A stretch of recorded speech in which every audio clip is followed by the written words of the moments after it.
आज हम लोग स्टार्ट करने वाले हैं इंडियन इको के फर्स्ट यूनिट का last chapter, that is chapter number 3, the new economic policy 1991। अब दो चैप्टर्स मैंने आपको पूरा प्रॉपर वेल मैनर्ड वे में ऑर्गेनाइज करके लगा दिया है प्लेलिस्ट में। अगर आपने नहीं देखा है या आपको कुछ देखना है तो आप प्लेलिस्ट फॉलो करो यार। मैं शुरू से बोलता आया हूँ प्लेलिस्ट फॉलो करो, क्योंकि आप लोग अलग अलग ऑथर्स की बुक यूज़ करते हो, एनसीईआरटीज यूज़ करते हो तो कन्फ्यूजन हो सकती है, बट आप प्लेलिस्ट फॉलो करो, आपके टॉपिक्स कवर हो जाएंगे। तो अब हम लोग स्टार्ट करने वाले हैं द न्यू इकोनॉमिक पॉलिसी 1991। बहुत इंपॉर्टेंट चैप्टर और काफ़ी कुछ इससे बोर्ड्स में आएगा भी। देखते हैं एक प्रॉपर ग्रामेटिकल वे में चार्ट्स बना के आपको समझाता हूँ ताकि इजीली आपको समझ में आ जाए। तो स्टार्ट करते हैं हम लोग द न्यू इकोनॉमिक पॉलिसी 1991। देखो अलग अलग बुक्स में चैप्टर का अलग अलग नाम लिखा है तो मैंने दोनों ही लिख दिए हैं, न्यू इकोनॉमिक पॉलिसी 1991। कुछ बुक्स में ये लिबरलाइजेशन, प्राइवेटाइजेशन, ग्लोबलाइजेशन लिखा हुआ है, तो आप अपने अकॉर्डिंगली मैनेज कर सकते हो चीज़ों को। तो अगर हम बात करें इसके अंदर तो हमारा इंडियन इकोनॉमी का सिस्टम कैसा चल रहा है, पहले हमने इंडिपेंडेंस के टाइम पे देखा। उसके बाद जब हमारे 5 ईयर प्लान्स इन मेकिंग थे, बनने शुरू हुए, तो 1951 से लेके 1919 तक का हिसाब किताब देखा। अब 1990 के बाद गवर्नमेंट को रियलाइज़ हुआ कि हमारे यहाँ पे सिस्टम में बहुत सारे ड्रॉबैक्स हैं, बहुत प्रॉब्लम्स हैं। फॉर 40 साल, 4 डिकेड्स के बाद भी बहुत ज़्यादा डेवलपमेंट हमें देखने को नहीं मिल रहा है। तो ऐसी क्या प्रॉब्लम्स आई, क्यों हमें दोबारा से एक नई इकोनॉमिक पॉलिसी लेके आनी पड़ी, उसके पीछे ये मेन 6 रीजंस हैं। तो सबसे पहले हम स्टार्ट करेंगे what are the reasons for economic reforms. ऐसा क्यों हुआ कि 1991 में हमें अपनी पॉलिसीज़ फिर चेंज करनी पड़ी और हमें 1951 से लेके 1990 वाली पॉलिसीज़ को क्यों ख़त्म करना पड़ा, क्या उसके पीछे के रीजंस थे। तो सबसे पहला रीजन था the poor performance of public sector. आपने आईपीआर 1956 में भी पढ़ा, इंडस्ट्रियल पॉलिसी रेजोल्यूशन 1956 भी आपको मैंने पढ़ाया। इसके साथ साथ हमने और भी बहुत सारी चीज़ें पढ़ी, और अगर आप देखते भी हो तो उस सिनारियो में पब्लिक सेक्टर से जो एक्सपेक्टेशंस थी, जो गवर्नमेंट से एक्सपेक्टेशंस थी कि वो एक इंपॉर्टेंट रोल प्ले करेगी, गवर्नमेंट ने अनडाउटेडली करा, बट उसके जो रिजल्ट्स आए वो सभी सेक्टर्स में हमें अच्छे देखने को नहीं मिले। कुछ जगह पे it was really well, it was really appreciable, but कुछ जगह पे हम लोग ये नहीं कह सकते कि बहुत अच्छा परफॉर्मेंस है। तो जो पब्लिक सेक्टर अंडरटेकिंग्स थी, जो पब्लिक सेक्टर ऑर्गेनाइजेशंस थी, उनका परफॉर्मेंस काफ़ी पुअर था, जिसकी वजह से हमें रियलाइज़ हुआ कि यार सिर्फ और सिर्फ गवर्नमेंट सेक्टर का रोल बढ़ाने से काम नहीं चल सकता, हमें कुछ ना कुछ नया सोचना पड़ेगा। Number 2 is the deficit in BOP. Balance of payments हमारा एक वो स्टेटमेंट होता है, अगर आपने मैक्रो में पढ़ लिया है तो बहुत अच्छा, नहीं पढ़ा तो चैप्टर मैंने ऑलरेडी अपलोड करा हुआ है, आप प्लेलिस्ट में देख सकते हो। बट बैलेंस ऑफ पेमेंट एक वो स्टेटमेंट है जो आपको एक्सपोर्ट्स और इम्पोर्ट्स के बारे में बताता है। एक्स और एम आपको बताया ना, this is export, this is import. अब अल्टीमेटली अगर किसी कंट्री का एक्सपोर्ट अच्छा होता है, वो बाहर ज़्यादा सामान बेचते हैं, तो वहाँ से फॉरेन एक्सचेंज रिजर्व आता है, which is a very good sign for the country कि हमारे पास रिजर्व्स होंगे बाहर के। लेकिन अगर हम इंपोर्ट ही कर रहे हैं, एक्सपोर्ट पे हम ध्यान ही नहीं दे रहे और हमने सिर्फ ध्यान दिया इंपोर्ट पे, हम लोग सिर्फ इंपोर्ट करने में लगे हुए हैं। कोशिश कर रहा था इंडिया की इंपोर्ट ना हो, इंपोर्ट सब्सटीट्यूशन आपने पढ़ा ना, इंपोर्ट सब्सटीट्यूशन को काफ़ी ज़्यादा बढ़ावा दिया जा रहा था, बट स्टिल मशीन्स के लिए हमारे पास बड़ी बड़ी इंडस्ट्रीज़ नहीं थी, कैपिटल गुड्स इंडस्ट्रीज़ नहीं थी, तो स्टिल इंपोर्ट हो रहे थे। इंपोर्ट्स होने की वजह से क्या हो रहा था कि हमारा पैसा तो बहुत बाहर जा रहा था, लेकिन वहाँ से आ कुछ नहीं रहा था। क्यों? क्योंकि एक्सपोर्ट्स नहीं थे हमारे पास। इंडियन गुड्स, हैंडमेड गुड्स बहुत ज़्यादा अच्छे नहीं क्वालिटी के थे, तो उस सिचुएशन में हमारा पैसा बहुत बाहर जा रहा है और वहाँ से आ कुछ नहीं रहा, तो उसको हम क्या बोलते हैं, डेफिसिट। अब डेफिसिट जब होता है तो कंट्री काफ़ी ज़्यादा वीक हो जाता है, काफ़ी ज़्यादा कंपैरेटिवली जो वैल्यू ऑफ करेंसी है वो लो हो जाते हैं, क्योंकि हमारे पास रिजर्व्स नहीं है किसी भी कंट्री के। तो कहीं ना कहीं डेफिसिट था, जो कि एक बहुत मेजर प्रॉब्लम थी, ध्यान रखना। Number 3 is inflationary pressure. Inflation काफ़ी ज़्यादा इकोनॉमी में देखने को मिल रहा था, काफ़ी ज़्यादा महंगाई हुई थी चीज़ों में, तो उस सिचुएशन में भी हमें कुछ ना कुछ सोचना था जिससे कुछ बदलाव हो और ये इन्फ्लेशन को कम करा जा सके। तो 3 रीज़न कौन कौन से हो गए, पुअर परफॉर्मेंस, डेफिसिट और inflation. Then the fall in foreign exchange reserves. हमारे पास जो रिजर्व्स थे, मैंने अभी इस वाले पॉइंट में भी बताया कि जो हमारे रिजर्व्स थे वो काफ़ी ज़्यादा कम होते जा रहे थे। हमारे पास जितने भी इंपोर्ट्स थे वो काफ़ी ज़्यादा थे और एक्सपोर्ट्स बहुत कम थे, जिस वजह से हमारे पास जो रिजर्व्स की वैल्यू थी या जो रिजर्व्स का एक स्टॉक था वो काफ़ी कम होता जा रहा था। अगर हमें अब बाहर से लोन भी लेना है तो हमारे पास कुछ पैसा नहीं था उसको पे बैक करने के लिए, इंटरेस्ट भी देना बहुत मुश्किल था। तो कहीं ना कहीं फॉरेन एक्सचेंज रिजर्व्स कम होने की वजह से हमें यहाँ पे एक्सपोर्ट्स पे ध्यान देने की ज़रूरत थी। तो there was a need to make certain new policies जो एक्सपोर्ट पे भी ध्यान दें। Number 5, huge burden of debts, काफ़ी ज़्यादा कर्जा हो चुका था। क्यों कर्जा हो चुका था? क्योंकि पब्लिक सेक्टर अंडरटेकिंग्स इतनी ज़्यादा एफिशिएंट नहीं थी कि वो सारा काम कर सकें, प्लस उनका जो मोटिव था वो प्रॉफिट मैक्सिमाइजेशन नहीं था, सोशल वेलफेयर था।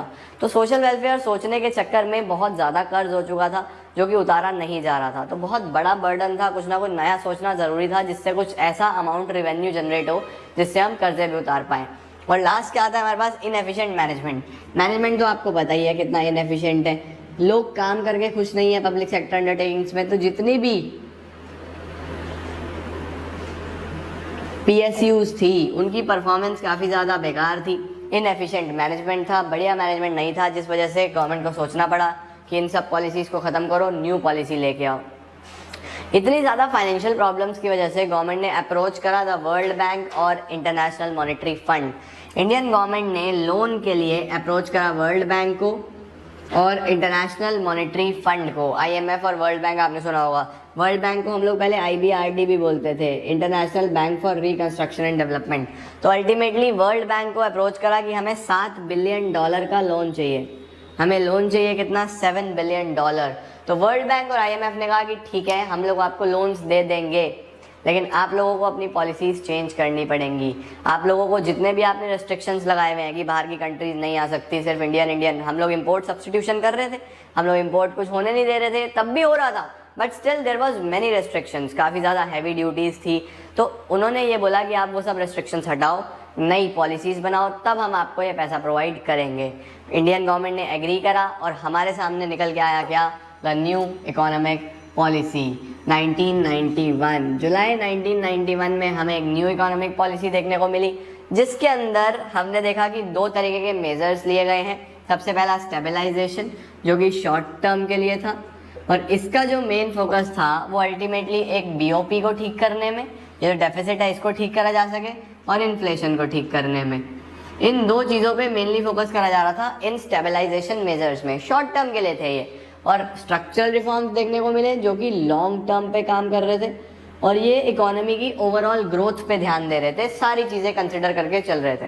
तो 2 मेजर्स न्यू इकोनॉमिक पॉलिसी में थे, मतलब उनका जो मेन एम था, जो पर्पस था, वो इन 2 मेन मेजर्स के फॉर्म में बताया गया। सबसे पहला स्टेबलाइजेशन, इकोनॉमी को स्टेबल करने के लिए शॉर्ट टर्म में डेफिसिट ठीक हो जाए, BOP में को मैनेज कर लें हम लोग, इन्फ्लेशन ठीक हो जाए, और लॉन्ग टर्म में स्ट्रक्चरल रिफॉर्म्स। अब ये सारे रिफॉर्म्स वगैरह कैटेगराइज करे गए 3 पार्ट्स में, जिसको क्या बोला गया? सबसे पहले लिबरलाइजेशन, फिर प्राइवेटाइजेशन, और फिर ग्लोबलाइजेशन। शॉर्ट में अगर मैं बात करूं तो द LPG, सबसे ज़्यादा पॉपुलर नाम न्यू इकोनॉमिक पॉलिसी को ही क्या बोला जाता है? The LPG, liberalisation, privatisation and globalisation. Liberalisation में क्या है, ऑल्दो हम लोग डिटेल में पढ़ने वाले हैं, लेकिन अगर मुझे शॉर्ट में एक्सप्रेस करना हो तो it means the removal of restrictions from private sector.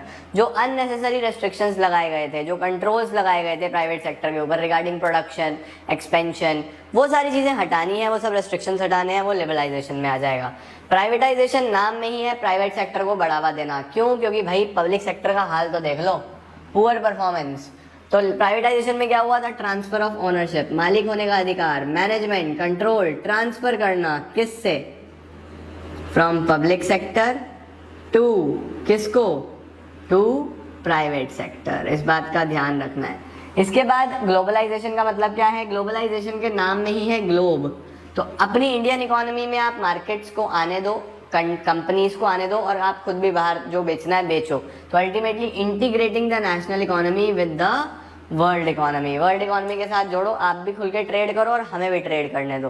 तो ये 3 चीज़ें थी जो WB और IMF, वर्ल्ड बैंक और IMF के कहने पे गवर्नमेंट ने ओपन करी, अलाउ करी, और ये 3 चेंजेस हमें हमारी इकोनॉमी में देखने को मिले, बड़े changes in 1991, that is the liberalisation, privatisation and globalisation. Chapter में तीनों को बहुत ध्यान से पढ़ना है। आज मैं आपको ये वाला पार्ट कवर करने वाला हूँ क्योंकि ये सबसे बड़ा है और एग्जाम में भी यही आता है। अगली क्लास में हम लोग प्राइवेटाइजेशन, ग्लोबलाइजेशन कवर कर देंगे और चैप्टर हो जाएगा खत्म। उसी के साथ साथ फर्स्ट यूनिट भी खत्म हो जाएगा। तो ध्यान से लेके चलो। आज हम समझने वाले हैं कंप्लीटली लिबरलाइजेशन को। तो जो सबसे पहला एलिमेंट हम लोग डिस्कस करेंगे वो है द लिबरलाइजेशन। लिबरलाइजेशन का मतलब क्या है? देखो, लिबरलाइजेशन का मतलब होता है हमारे पास बेसिकली अगर देखा जाए तो वो होता है रिडक्शन इन रेस्ट्रिक्शंस, मतलब कि जो भी रेस्ट्रिक्शंस लगाए गए थे ट्रेड के ऊपर या किसी भी चीज़ के ऊपर, उसको रिड्यूस करना, उसी को हम लिबरलाइज करना बोलते हैं। लिबरलाइज का मतलब ईजी करना, चीज़ों को आसान बनाना। तो यहाँ पे क्या मतलब था, it means the removal of entry and growth restrictions on private sector, यानी कि कई जगह पे प्राइवेट सेक्टर को एंटर करने के लिए भी रेस्ट्रिक्ट करा गया था कि आप ये काम नहीं कर सकते। जैसे कुछ इंडस्ट्री स्मॉल स्केल इंडस्ट्रीज के लिए रिजर्व थी, कुछ गवर्नमेंट ने अपने लिए रिजर्व करी हुई थी। आपने पढ़ा था ना इंडस्ट्रियल पॉलिसी रेजोल्यूशन में 17 इंडस्ट्रीज आईपीआर में अपने लिए रिजर्व करी हुई थी। इस तरीके की आप एंटर ही नहीं कर सकते। सिमिलरली आप ग्रो नहीं कर सकते। गवर्नमेंट ने हर चीज़ के लिए लाइसेंस रखा हुआ था कि अगर इंडस्ट्री सेटअप करनी है तो भी लाइसेंस लो, एक्सपेंड करना है तो भी लाइसेंस लो। तो उन सारी चीज़ों को हटाया गया, इन सब रेस्ट्रिक्शंस को हटाया गया प्राइवेट सेक्टर से और ट्रेड को आसान बनाने की कोशिश करी गई, इसीलिए उसको बोला गया लिबरलाइजेशन। अब लिबरलाइजेशन में 5 तरीके के रिफॉर्म्स हैं जो हमें देखने को मिले। आपको ध्यान रखना है, इसका मेमोरी टेक्निक मैंने बनाया है FFITT, फिट, यानी इकोनॉमी को फिट करने के लिए लिबरलाइजेशन में ये 5 रिफॉर्म्स लेने पड़े। फिट, एफ का मतलब फाइनेंशियल सेक्टर, एफ से फॉरेन एक्सचेंज, फिर इंडस्ट्रियल सेक्टर, टैक्स और trade and investment policy reforms. सबसे पहले फाइनेंशियल सेक्टर की बात कर लेते हैं। फाइनेंशियल सेक्टर की अगर हम बात करें तो फाइनेंशियल सेक्टर में it is all about money, कि कैसे फाइनेंस को आसान बनाया गया इंडस्ट्रियलिस्ट के लिए या इकोनॉमी में किस तरीके से फाइनेंशियल फ्रीडम दिया गया ताकि बिजनेस और इम्प्रूव हो सके। तो क्या क्या चीज़ें हुई, सबसे पहले तो रोल ऑफ आरबीआई चेंज कर दिया। आरबीआई का रोल पहले क्या था, रेगुलेटर, सारे रूल्स रेगुलेशंस बना रहा था, काफ़ी ज़्यादा प्रॉब्लम्स हो रही थी। अब इसको रेगुलेटर से हटा के फैसिलिटेटर कर दिया गया। आरबीआई को क्या बोला गया, आपका काम बैंक्स को फैसिलिटी प्रोवाइड करना है, ना कि उनके ऊपर कंट्रोल बना के रखना। हाँ, आप ये जरूर है कि आप सबसे सुप्रीम माने जाओगे, एपेक्स माने जाओगे, बट स्टिल आपका जो रोल है it is not to regulate the banks, it is to help banks in increasing their trade as well as increasing their work, improving their quality of work. तो the role of RBI was changed from regulator to facilitator. उसके बाद the origin of private banks, इतना freedoms मिलने के बाद अब economy में private banks भी हमें देखने को मिलने लगे। जैसे हमारा आईसीआईसीआई आया, चाहे वो इंडियन बैंक हो चाहे वो फॉरेन बैंक हो, अब प्राइवेट बैंक्स भी आपको इकोनॉमी में देखने को मिले आफ्टर लिबरलाइजेशन। ये एक बहुत बड़ा स्टेप है और आज आप लोग देख रहे हो बैंकिंग सेक्टर कितना डेवलप्ड है। ये this is just because of liberalisation. जो प्राइवेट बैंक्स आए उन्होंने सब कुछ चेंज कर दिया। उसके बाद increase in the limit of foreign investment. अब अगर फाइनेंशियल सेक्टर में फॉरेन इन्वेस्टमेंट का लिमिट 51% तक कर दिया गया था कि बाहर से अगर कोई आगे, जैसे म्यूचुअल फंड्स वगैरह हैं या इन्वेस्टमेंट का जो लिमिट है वो 51% कर दिया गया है इन फाइनेंशियल सेक्टर। पहले बहुत कम था क्योंकि डोमेस्टिक बिजनेस को प्रमोट करा जा रहा था, डोमेस्टिक बिजनेस को बढ़ाया जा रहा था। लेकिन कब तक बढ़ाएं, हमारे पास कोई बहुत ज़्यादा इन्वेस्टर्स नहीं थे, हम लोगों को ग्रोथ देखने को नहीं मिल रहा था, तो हमें बाहर से लिमिट बढ़ाना पड़ा। लिमिट कितना करा गया, 51%। उसके बाद ईज इन एक्सपेंशन प्रोसेस, अगर आपको बैंक्स की ब्रांचेस बढ़ानी है, अगर आपको अपने फाइनेंशियल इंस्टीट्यूशंस को एक्सपेंड करना है तो उसको एक्सपेंशन करना आसान कर दिया गया। पहले बहुत सारे रेस्ट्रिक्शंस थे, अब उन रेस्ट्रिक्शंस को समाप्त करके जो एक्सपेंशन प्रोसेस है वो इजी करा गया। उसके बाद अगर मैं बात करूं फॉरेन एक्सचेंज रिफॉर्म्स की, तो फॉरेन एक्सचेंज रिफॉर्म्स किससे रिलेटेड होते हैं, द फॉरेन एक्सचेंज, हमारा जो बाहर से पैसा आता है, एक्सपोर्ट इम्पोर्ट को ध्यान में रखते हुए। तो सबसे पहले यहाँ पे करा गया the devaluation of rupee. Devaluation का मतलब होता है हमारे पास जब कंट्री या गवर्नमेंट अपनी करेंसी को खुद डीवैल्यूएट करता है, अपनी करेंसी की वैल्यू खुद कम करता है। अगर अपनी करेंसी की वैल्यू मैं खुद कम करूँगा तो बाहर वालों को मेरा सामान सस्ता पड़ेगा और वो लोग ज़्यादा डिमांड करेंगे। तो बेसिकली ये डीवैल्यू क्यों करा गया था, ताकि हमारे एक्सपोर्ट्स बढ़ें, टू रेज एक्सपोर्ट्स। अब आप सोचोगे अगर हमारे एक्सपोर्ट बढ़ेंगे तो क्या हमारे पास बाहर से बहुत सारा फॉरेन एक्सचेंज आएगा। तो बेसिकली फॉरेन एक्सचेंज को बढ़ाने के लिए, क्योंकि अभी आपने रीजंस में पढ़ा ना हमारे पास फॉरेन एक्सचेंज की बहुत कमी हो गई थी, तो एक्सचेंज को बढ़ाने के लिए हमने अपने रुपी को डीवैल्यू करा, वैल्यू कम करी। उसके बाद the market determination of exchange rate, उसके बाद जो एक्सचेंज रेट है उसको फ्रीडम दी गई कि वो मार्केट फोर्सेस से सेट हो सकता है, गवर्नमेंट सेट नहीं करेगा। तो एक्सचेंज रेट फिर कैसे सेट होने लगा, ये डिमांड ये सप्लाई, ये डिमांड है ये सप्लाई है, जहाँ पे इक्विलिब्रियम होगा उसके सामने जो रेट होगा उसको हम लोग क्या बोलेंगे, द मार्केट एक्सचेंज रेट। तो एक्सचेंज रेट अब कैसे सेट हो सकता था, through market forces of demand and supply, government इसमें इंटरफेयर नहीं करेगी। ये बेसिक चेंजेस आए हमारे पास फॉरेन एक्सचेंज रिफॉर्म्स में। उसके बाद इंडस्ट्रियल सेक्टर की बात करें, अगर इंडस्ट्रीज की बात करें तो इंडस्ट्रीज में क्या हमें रिफॉर्म्स देखने को मिले। सबसे पहली चीज़, जो गवर्नमेंट ने लाइसेंस रखा हुआ था, जो एक्सपेंशन के लिए भी, बिजनेस सेटअप करने के लिए भी जो आपको लाइसेंस चाहिए था, वो काफ़ी रिड्यूस कर दिए गए थे to very extent the reduction in licensing. और इसने काफ़ी बढ़िया रोल प्ले करा नंबर ऑफ इंडस्ट्रीज बढ़ाने के लिए। आज इंडिया में कितनी सारी प्राइवेट सेक्टर की इंडस्ट्रीज लगी हुई हैं, वो सिर्फ इस वजह से लगी हुई, क्योंकि अब लाइसेंस लेना इतना मुश्किल नहीं रहा था। दूसरा, the decrease in the role of public sector, जो गवर्नमेंट सेक्टर का रोल था वो कम कर दिया गया। अल्टीमेटली गवर्नमेंट ने आईपीआर में अपने पास 17 इंडस्ट्रीज सिक्योर कर दी, जो सिर्फ गवर्नमेंट रोल प्ले करेगा, जो सिर्फ गवर्नमेंट चलाएगा। अब इसको कम कर दिया गया, इसको 17 से पहले 8 करा गया, फिर 8 से इसको 3 कर दिया गया। बस 3 इंडस्ट्रीज छोड़ी थी गवर्नमेंट ने अपने कंट्रोल में, बाकी सब लिबरलाइज कर दिया था कि अब और लोग भी यहाँ पे आके काम कर सकते हैं। बेसिकली कौन कौन सी 3 थी? एक था डिफेंस, एक है एटॉमिक एनर्जी, याद रखना है आपने ये, डिफेंस, एटॉमिक एनर्जी, और एक रेलवेज। तो बेसिकली डिफेंस, एटॉमिक एनर्जी और रेलवेज को छोड़ के बाकी सारी जगह लिबरलाइज कर दिया गया था, प्रोवाइड कर दिया गया था। Then dereservation of small scale industries, जो रिजर्व था, जो रिजर्वेशन थी स्मॉल स्केल इंडस्ट्रीज के लिए, वो हटाई गई। अब लिमिट्स बढ़ाई गई इन्वेस्टमेंट की, मतलब स्मॉल स्केल इंडस्ट्रीज अब खुल के काम कर सकती थी। कोई ऐसा रिजर्वेशन वगैरह का, मतलब सीट्स जो बेसिकली रिजर्व करी गई थी कि ये इंडस्ट्री स्मॉल स्केल के लिए चलेगा, ऐसा कुछ नहीं रखा। डी रिजर्व कर दिया सब कुछ और ओपन कर दिया सारा सिस्टम कि अब जैसे मर्जी ट्रेड खुल के कर सकते हैं। टैक्स रिफॉर्म्स की अगर हम बात करें तो यहाँ पे बात होगी हमारे टैक्सेशन स्ट्रक्चर की। इसके अंदर मेनली टैक्सेस कम करेगा ये सारे के सारे, क्योंकि गवर्नमेंट को समझ में आ गया था कि हाई टैक्सेस अगर रखते हैं तो चोरी बहुत होती है, बहुत ज़्यादा लोग टैक्स की चोरी करते हैं। तो ताकि टैक्स कंप्लायंस हो, लोग टैक्स पे करें ऑन टाइम, तो काफ़ी ज़्यादा हमें रिडक्शन देखने को मिला। टैक्सेस में बहुत कमी देखने को मिली, मॉडरेट टैक्सेस रखे गए, ऐसा नहीं करा गया कि बहुत रिड्यूस कर दिए, बट उसको मॉडरेट कर दिया गया ताकि लोग टैक्सेस पे करें। उसके साथ साथ सिंप्लीफिकेशन करा गया प्रोसेस का। जो टैक्स पे करने का स्ट्रक्चर बहुत कॉम्प्लिकेटेड था, उसको चेंज करके कॉम्प्लिकेटेड से क्या बनाया गया? सिंप्लीफाइड। ये एज इट इज लाइंस लिख के आनी है एग्जाम में, पूरे पूरे नंबर मिलेंगे। हेडिंग्स बनाना, द टैक्स स्ट्रक्चर में क्या लिख के आओगे? There was reduction in taxes, taxes were now moderated from heavy to moderate level. उसके बाद नेक्स्ट पॉइंट बना देना, the process of submission of taxes has been changed from complicated to simplified. Similarly indirect taxes में बहुत सारे changes आए, जैसे हम जीएसटी भी देखते हैं, लेटेस्ट चेंज जीएसटी आया, उसने सारे इनडायरेक्ट टैक्सेस को खत्म करा, तो ये भी तो सिंप्लीफिकेशन का ही पार्ट है, समझे। उसके बाद trade and investment policy reforms, किस तरीके से ट्रेड में और इन्वेस्टमेंट में चेंजेस करे गए। Number 1, the removal of quantitative restrictions. जो क्वांटिटेटिव कि आप इतना ही इंपोर्ट कर सकते हो, आप इतना ही एक्सपोर्ट कर सकते हो, वो क्वांटिटी पे रेस्ट्रिक्शंस खत्म कर दिए गए। जिसका जितना बिजनेस करने का मन करता है करो, आप पे रेस्ट्रिक्शंस नहीं है, एक्सेप्ट सम पार्ट्स, कुछ चीज़ों को छोड़ के, कुछ पे तो रखा है बट मेनली खत्म कर दिया गया था। उसके साथ साथ removal of export duties, export को प्रमोट करने के लिए एक्सपोर्ट ड्यूटीज खत्म करी गई ताकि हम लोग एक्सपोर्ट बढ़िया करें। एक्सपोर्ट करेंगे तो बाहर से फिर फॉरेन एक्सचेंज आएगा, तो एक्सपोर्ट को प्रमोट करने के लिए ड्यूटीज को कम करा गया। Next, reduction in import duties, import duties को भी कम करा गया। क्यों? ताकि हमें एक अच्छी क्वालिटी के कैपिटल गुड्स मिल सके, हम मशीन्स इंपोर्ट कर सकें, प्रोडक्शन कर सकें। हमारे पास इंडिया एक लेबर ओरिएंटेड कंट्री है, बहुत लेबर है हमारे पास, लेकिन अगर हमारे पास टेक्नोलॉजी नहीं होगी, रिसोर्सेज नहीं होंगे, तो हम उस लेबर का क्या करेंगे। तो इसीलिए बाहर से आपको फ्रीडम दिया गया कि आप अगर मशीन्स इंपोर्ट करना चाहते हो कर सकते हो। काफ़ी ज़्यादा रिडक्शंस करेगा इंपोर्ट ड्यूटीज़ में भी। और लास्ट आता है था रिलैक्सेशन इन इंपोर्ट लाइसेंसिंग।